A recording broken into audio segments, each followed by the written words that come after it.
दोस्तों, आपने देखा होगा हिंदू धर्म में यदि कोई मरता है तो उसका अंतिम संस्कार उसी ढंग से किया जाता है जैसा आज से हजारों वर्ष पूर्व किया जाता था।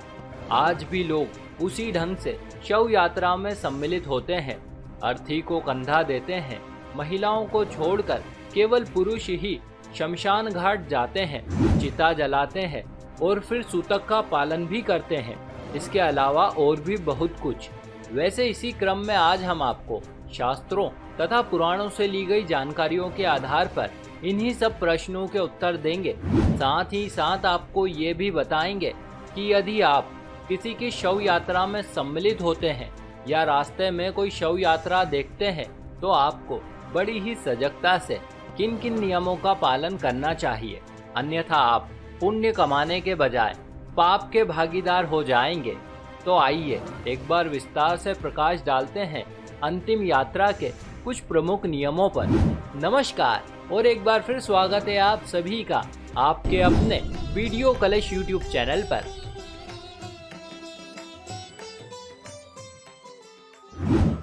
दोस्तों, जैसा कि आप सभी जानते ही हैं कि यदि घर परिवार या कुटुंब में किसी की मृत्यु हो जाती है तब शव यात्रा में सम्मिलित होना पड़ता है, किंतु शास्त्रों में ये भी बताया गया है कि हमें उसकी शव यात्रा में भी जाना पड़ता है जो हमारे घर के करीब 100 गज के आसपास के क्षेत्र में रहता हो, अर्थात हमारे पड़ोसी। इतना ही नहीं, अपितु गांव में तो आज भी लोग आस पड़ोस में किसी की मृत्यु हो जाने की दशा में तब तक चूल्हा नहीं जलाते और ना ही किसी प्रकार का कोई शुभ कार्य अथवा पूजा पाठ करते हैं जब तक कि उसकी अर्थी ना उठे। वैसे इसके पीछे मान्यता यह है कि जिस स्थान पर शव पड़ा रहता है उसके आसपास का क्षेत्र भी नकारात्मक ऊर्जा से भर जाता है। आसान शब्दों में इसे सूतक कहा जाता है। ये ठीक वैसी ही नकारात्मक ऊर्जा है जैसी सूर्य ग्रहण काल के दौरान होती है। इसीलिए लोग जल्दी से जल्दी अंतिम यात्रा की तैयारी करते हैं। हालांकि दोस्तों, बहुत से लोगों के मन में ये विचार भी रहता है कि शव यात्रा में महिलाएं क्यों नहीं जाती। दरअसल शास्त्रों में इसके पीछे कई मान्यताएं प्रचलित है। उन्हीं में से एक ये है कि महिलाओं की प्रकृति जन्म देने की होती है, जबकि शमशान की भूमि इसके ठीक विपरीत। अतः ऐसे में इस बात की संभावना बहुत अधिक रहती है कि इस सब से महिलाओं की प्रजनन क्षमता या उनकी मातृत्व शक्ति का ह्रास होने लगता है।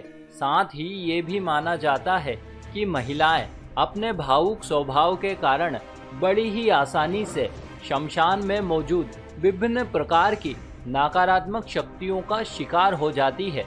अतः इन्हीं कुछ दुष्परिणामों के कारण महिलाओं को शव यात्रा में सम्मिलित नहीं किया जाता है। तत्पश्चात 4 लोग अर्थी को कंधा देते हैं। वैसे कंधा देना एक अत्यंत ही पुण्यवत कृत्य माना जाता है, किंतु इसके पीछे भी कुछ नियम हुआ करते थे और पहले के लोग पूरी तन्मयता के साथ उन्हें निभाते भी थे। इनमें ये नियम प्रमुख था कि जिस वर्ण के व्यक्ति का निधन हुआ है उसकी अर्थी को कंधा देने का अधिकार भी उसी वर्ण के लोगों का होता था। जैसे ब्राह्मण की अर्थी को केवल ब्राह्मण, क्षत्रिय को क्षत्रिय, वैश्य को वैश्य और शूद्र को शूद्र। इतना ही नहीं, अपितु ब्रह्मचारी व्यक्ति ना तो अपने वर्ण के किसी व्यक्ति की अर्थी उठा सकता था और ना ही किसी अन्य वर्ण की, किंतु हाँ, वो अपने माता पिता या गुरु की अर्थी को कंधा अवश्य ही दे सकता था। वैसे दोस्तों, आपको तो पता ही है, हिंदू धर्म में मनुष्य के जन्म से लेकर उसकी मृत्यु तक 16 संस्कार किए जाते हैं। इन्हीं संस्कारों में से 16वां संस्कार अंतिम संस्कार कहलाता है तथा 15वें संस्कार को विवाह अग्नि परिग्रह संस्कार के नाम से जाना जाता है। इसमें प्रयुक्त की गई अग्नि को अवसाद्य अग्नि कहते हैं। इसी अग्नि से विवाह में होम यज्ञ इत्यादि किए जाते हैं। तत्पश्चात दंपति इस पवित्र अग्नि को अपने घर में स्थापित कर देता है और आजीवन इसी से अपने कुल परंपरा के अनुसार सुबह शाम हवन इत्यादि करते हैं। तत्पश्चात परिवार में किसी की मृत्यु की दशा में इसी अग्नि को जलाकर शव यात्रा के आगे आगे ले जाया जाता है ताकि इसी से प्राणी का अंतिम संस्कार भी किया जा सके। एक और शव यात्रा में सम्मिलित लोग राम नाम सत्य है का जयकारा करते हुए शमशान भूमि की ओर बढ़ते हैं, जबकि वहीं दूसरी ओर रास्ते में मिलने वाले लोग शव को प्रणाम कर मन ही मन शिव शिव का जप करते हुए मरने वाले की आत्म शांति के लिए परमात्मा से प्रार्थना करते हैं।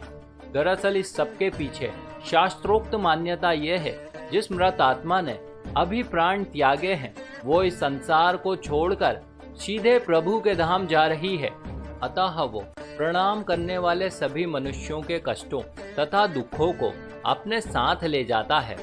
वैसे इस संदर्भ में ज्योतिष शास्त्र का मत है कि यदि कोई व्यक्ति शव यात्रा को देखकर ठहर जाता है और उसे प्रणाम करता है तो इससे उसके सभी रुके हुए कार्य पूर्ण होने की संभावना बढ़ जाती है और उसकी समस्त प्रकार की मनोकामनाएं भी पूर्ण होती है और इस प्रकार से अर्थी मुक्ति धाम तक पहुंचती है।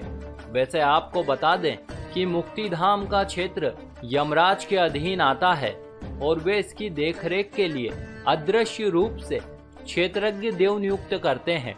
अतः ऐसे में ये बहुत ही जरूरी है कि मुक्ति धाम में प्रवेश करने वाले प्रत्येक व्यक्ति को किसी भी प्रकार की अनुचित वार्तालाप अथवा हंसी मजाक से बचना चाहिए। साथ ही उसे मन में यह भाव भी रखना चाहिए कि मरने के बाद उसे भी यहीं पर लाया जाएगा। अतः ऐसे में यदि वो किसी प्रकार की कोई अनुचित गतिविधि करता है तो फिर समय आने पर उसे क्षेत्रज्ञ देवों को जवाब देना भारी पड़ जाएगा। उधर घर परिवार के लोग मिलकर विधिवत ढंग से दाह संस्कार के लिए चिता सजाते हैं। वैसे हिंदू धर्म में नन्हे शिशुओं तथा पहुँचे हुए संतों तथा सर्पदंश से मृत प्राणी के शव को छोड़कर सभी के शवों को जलाया जाता है। दरअसल ये परंपरा हजारों सालों से यूं ही चली आ रही है, क्योंकि हमारे प्राचीन ऋषि मुनियों ने शरीर और आत्मा के विज्ञान को प्राचीन काल में ही खोज लिया था। उनका मानना था कि ये शरीर नश्वर है और ये इस पृथ्वी पर उपस्थित 5 तत्वों से मिलकर बना है, जबकि आत्मा अमर है क्योंकि उसका जन्म सीधे परमात्मा से हुआ है।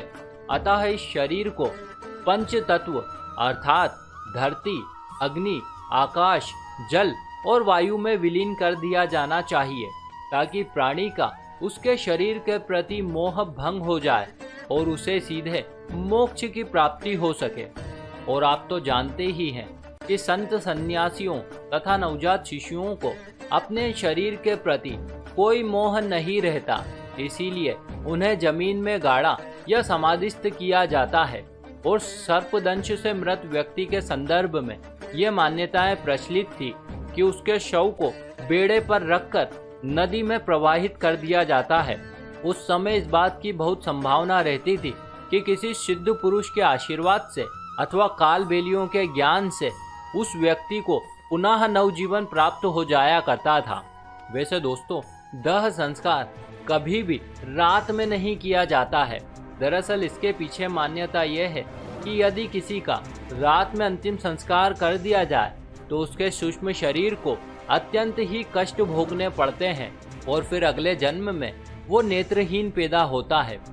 उधर बड़ा पुत्र मुखाग्नि देता है और थोड़ी देर के बाद कपाल क्रिया कर दी जाती है ताकि आत्मा को मोक्ष की प्राप्ति हो सके।